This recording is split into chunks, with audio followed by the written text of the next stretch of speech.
Well, and if there's one that feels like it now wears that crown in the AFC, it's got to be the other team from the state of Texas that was the polar opposite of the Dallas Cowboys. Where the Dallas Cowboys were slow starting and letting their entire fan base down, you had the Houston Texans just coming out and just throwing haymakers at the Cleveland Browns and making the Browns look like their defense was to be disrespected all year long. And it must have been the offense that drove them to the party. I have never seen a ballyhooed defense kind of lay down and die quite like the Cleveland Browns did, as the Texans put up a 45-14 win.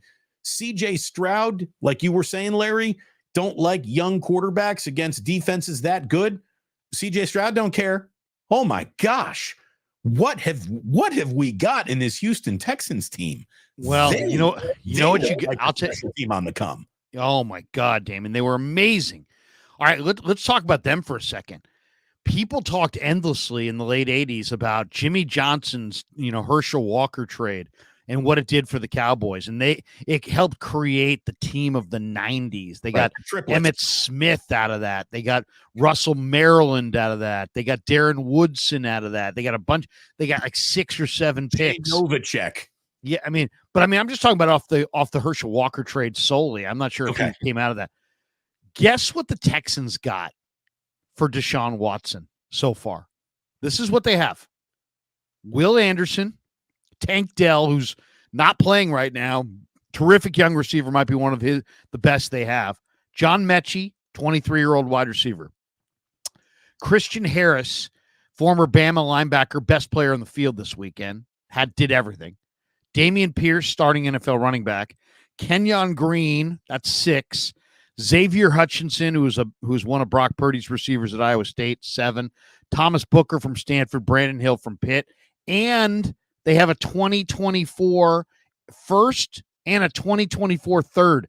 They right now have 9 players, 6 starters, and 3 backups, and they have a first and a third coming, all for Deshaun Watson. Right, who wasn't even the best quarterback in Cleveland this year. Right, who the Browns, if you told the Browns they could get out from underneath that, tomorrow, they would cut him tomorrow. They gave him a $230 million contract, 100% of it's guaranteed. The guy that needs to get a little credit, we hear about D'Amico a ton, and he deserves it. We hear about Bobby Slowick a ton, and he deserves it. We hear about CJ Stroud a ton.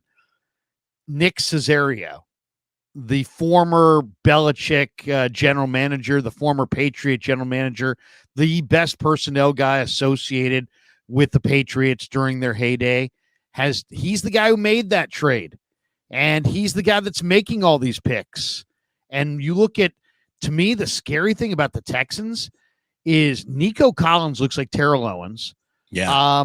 They've got a big time, left tackle in Laramie Tunsil, so they don't have to worry about that. You've got a great young quarterback in CJ Stroud. They've got a couple really good running backs in Devin Singletary and Damian Pierce, but it's their defensive ends. Will Anderson, Jonathan Greenard, who's now 26, the former Florida Gator, just was awesome yesterday. Derek Barnett, why the Eagles wanted to get rid of Derek Barnett, I have no idea, because he looked amazing this weekend. So, it's that those 3 guys up front are just absolutely wreaking havoc right now. And then Christian Harris, outside, Denzel Perriman inside, Jalen Petrie, Derek Stingley, Desmond King was monster. This team's made great pickups. Desmond King was a great pickup. He was a street free agent. Pittsburgh cut him earlier this year, and he stepped in this week for the Texans and was absolutely dominating. I don't know how much you saw of Desmond King. He had 12 tackles in the game. 7 of them were solo. So all over the place. The Houston defensive ends and Stroud, they could ride that into Baltimore. If you told me that the Texans went into Baltimore and beat the Ravens, I would not be shocked. D'Amico should be coach of the year. There's no doubt about it. How awkward is it going to be if, Kevin Stefanski is now named coach of the year after D'Amico's team just took his team apart in the postseason? How awkward is it for for Dak Prescott Pro Bowl voters over Brock Purdy, after that performance yesterday. So well, how about the people who didn't vote for Amon-Ra? Amon-Ra is one of the great receivers in the league, and he showed it yesterday. On a name standpoint alone, if the name gets you bonus points, he should have been in there. Amon-Ra and Equiminius St. Brown, these are incredible fabricated names that his dad came up with. You know about that. Like, his dad was an Olympic athlete and his last name was Brown. He's like, well, Brown's not very sexy, so I'm going to put a Saint in front of it, even though there's not a Saint Brown. Don't forget about the brother who played for Stanford, Osiris. Osiris, exactly. Equiminius, Osiris, and Amon-Ra St. Brown. Amon-Ra's a true number one receiver right now, and he was fantastic yesterday. Yeah, he was, dude. The Lions were really good all day yesterday. They were. That was a fun game to watch. But just to go back to the Texans for one moment, sometimes, Larry, when you're dealing with cancer, you got to get it out. You got to cut it out. Chemo's it's going to take too long. You got to cut it out. And there were two cancers that were plaguing the Houston Texans. It was what Deshaun Watson became because of the whole massage scandal. That was a got to get this guy out of here situation. And remember the name Jack Easterby?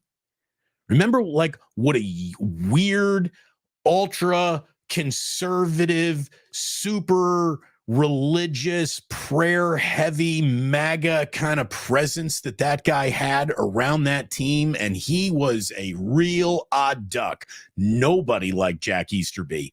But Ray Ratto, who I used to work with, like, went on a crusade against Jack Easterby in a way that I was like, Ray, what is it with you? This guy? He's just like, I've heard things. He's just a weird dude.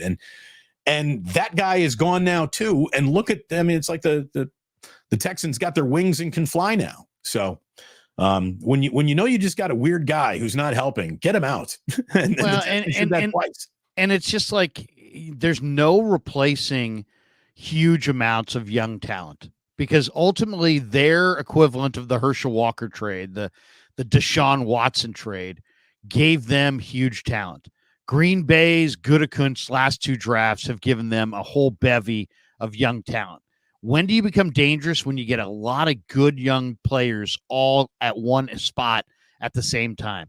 You go look at that Texans team. Nico Collins, 23-24. Brevin Jordan, who had a 76-yard touchdown, 23 years old. John Mechie, 23 years old. It's like Pierce is 23. Stroud is 22.